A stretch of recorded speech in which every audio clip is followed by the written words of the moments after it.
आज social democratic party of India SDPI Maharashtra का प्रदेश कार्यकारिणी का बैठक जो है तो आज औरंगाबाद शहर के अंदर यहाँ हुआ है। इसके अंदर खुसूसी तौर पर हमारे प्रदेश अध्यक्ष अजहर तांबुली साहब, प्रदेश के प्रभारी अब्दुल हन्नान साहब और प्रदेश महासचिव सरफराज शेख, प्रदेश महासचिव सईद चौधरी, प्रदेश उपाध्यक्ष हाजी यूसुफ पटेल, प्रदेश उपाध्यक्ष और हमारे एनडब्ल्यूसी मेंबर श्री सदाशिव त्रिपाठी जी, ये अहम लीडरों ने जो है तो इस मीटिंग के अंदर भाग लिया। इसके साथ साथ हमारे प्रदेश की कार्यकारिणी के अंदर 15 लोगों की कार्यकारिणी ने इस मीटिंग के अंदर भाग लिया और 14 जिलों से जिलाध्यक्ष और जिला महासचिव, ये 2 लोगों को भी स्पेशली हमने इनवाइट किया था इस मीटिंग के अंदर। ये मीटिंग का मेन मकसद लोकल बॉडी इलेक्शन के बाद में पार्टी को दोबारा जो है तो रीऑर्गेनाइज करना, दोबारा और ज्यादा सक्षम बनाना और ज्यादा महाराष्ट्र के शहरों में, गांवों के अंदर जो है तो पार्टी का विस्तार करना, इन सब मुद्दों को लेकर हमने बहुत डीपली जो है तो दिन भर जो है तो चर्चा की है और जहां जहां जरूरत है वहां पर पार्टी को किस तरह मजबूत किया जा सकता है, ऐसा जिला वाइज जो है तो हमने चर्चा की है। उसके साथ साथ यहाँ महाराष्ट्र राज्य के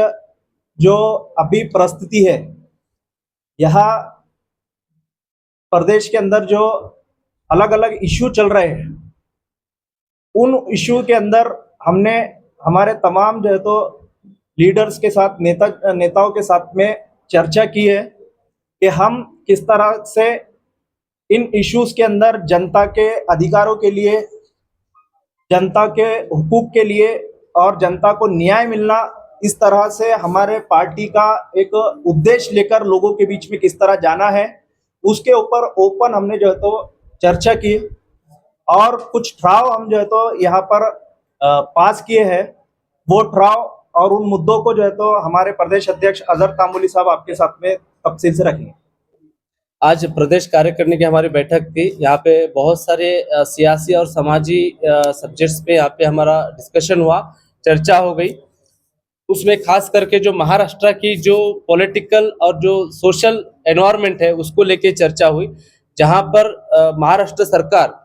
जो शक्तिपीठ महामार्ग लेके आ रही है, जो उनका अपना एक इकोनॉमिकल फायदे के लिए ये सरकार काम कर रही है। क्योंकि इसके पहले भी हम देखा है कि शक्तिपीठ महामार्ग को जो है यहाँ के किसानों ने अपोज किया और कई सारे एनजीओज ने अपोज किया। फिर जबरदस्ती सरकार जो है यहाँ की जरूरत नहीं रहते हुए भी जो है ये महामार्ग बना रही है, जिसका बजट 1 लाख करोड़ तक का है। ये महामार्ग के पीछे उनकी नीयत अच्छी नहीं है। इसके जरिए से अपने कार्यकर्ताओं का और खुद के पक्ष का पेट भरने का काम ये सरकार करना चाहती है। इन चीजों पे हम सरकार से गुजारिश करते हैं रिजोल्यूशन के जरिए से कि जबरदस्ती किसानों की जमीन ना ली जाए और इस ताल्लुक से दूसरे जो प्रकल्प है जो विकास के है उसको मजबूती दी जाए। इसके ताल्लुक से हमने आज डिस्कशन किया। दूसरा जो एक डिस्कशन है, जो महाराष्ट्र का जो खरात का जो मामला है, अशोक खरात का, ये खरात का मामला सिर्फ लैंगिक अत्याचार या बलात्कार से संबंधित नहीं है।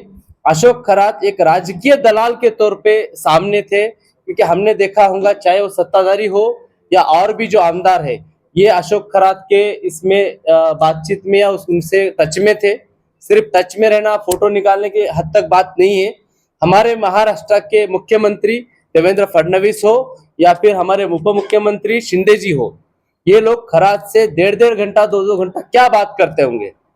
तो कहीं ना कहीं हमको सियासी साजिश की इसमें बदबू आती है, बू आती है। और जो अजीत पवार साहब, उनका जो भी प्लेन क्रैश ये हुआ है, वो कुछ साजिश सी मारा गया उनको या एक्सीडेंट था,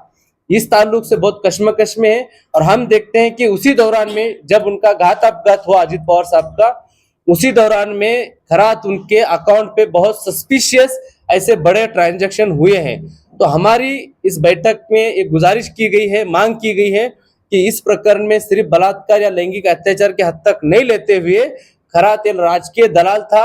इसके पीछे क्योंकि आप जानते हैं कि चाहे वो एनसीपी के अंदर किस तरीके से प्रफुल्ल पटेल हो या फिर तटकरे हो, ये बीजेपी के साथ जाना चाहते थे, वहीं एनसीपी के कुछ लोग जो है वो दूसरे एनसीपी के साथ मिलकर काम करना चाहते थे। कहीं इसका शिकार तो नहीं हुआ है, इसमें खरात का क्या रोल है, ये सारे चीजों का इंक्वायरी होना चाहिए, एक एसआईटी गठित होना चाहिए। इस तरह की हम लोगों ने यहाँ पे डिमांड की है।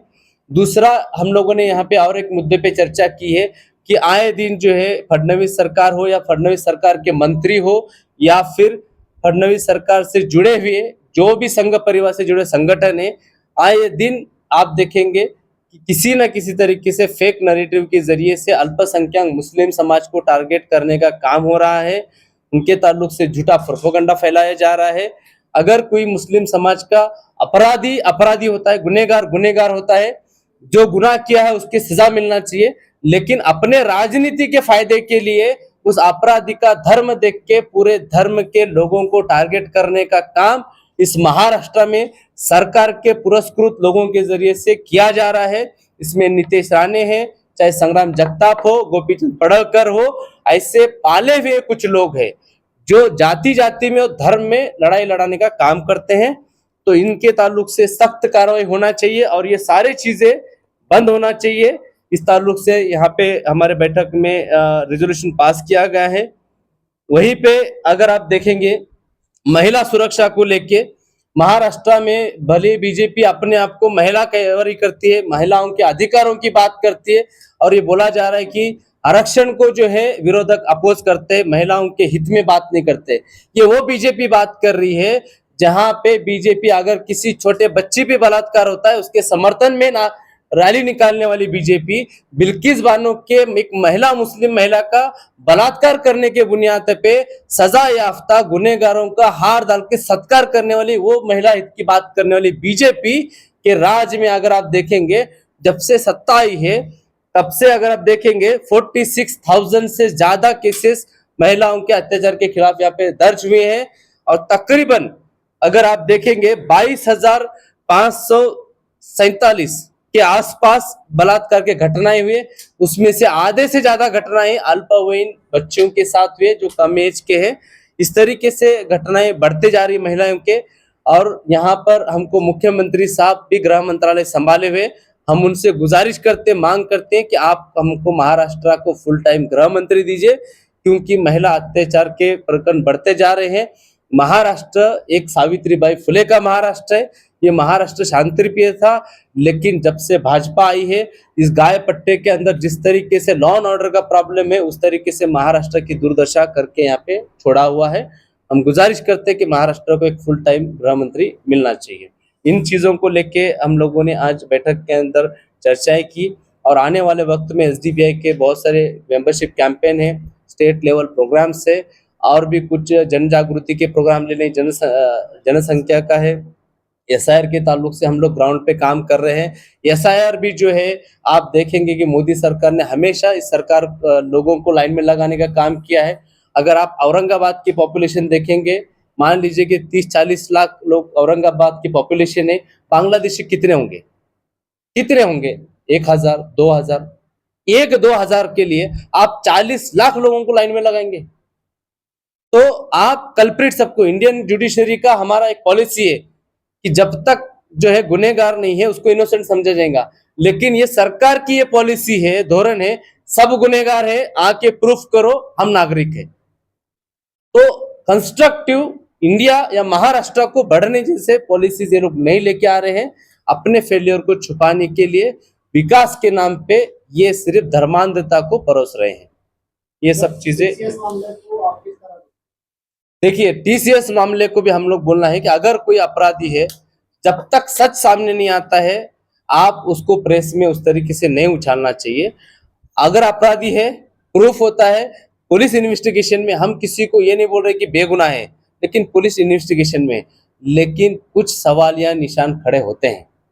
क्योंकि वो दो प्यार करने वालों के बीच का झगड़ा था जो फरवरी में शुरू हुआ था, लेकिन उसमें आग में घी डालने का काम जो है आप देखेंगे वहां के एक पर्टिकुलर ऑर्गेनाइजेशन जो हिंदुत्ववादी उसने कंप्लेंट किया, उसने उस मसले को बढ़ाया और जब उनको जरूरत आई कि धर्मांतरण बंदी का कायदा लेके आए तो उसको कोई गवर्नमेंट का डेटा नहीं था।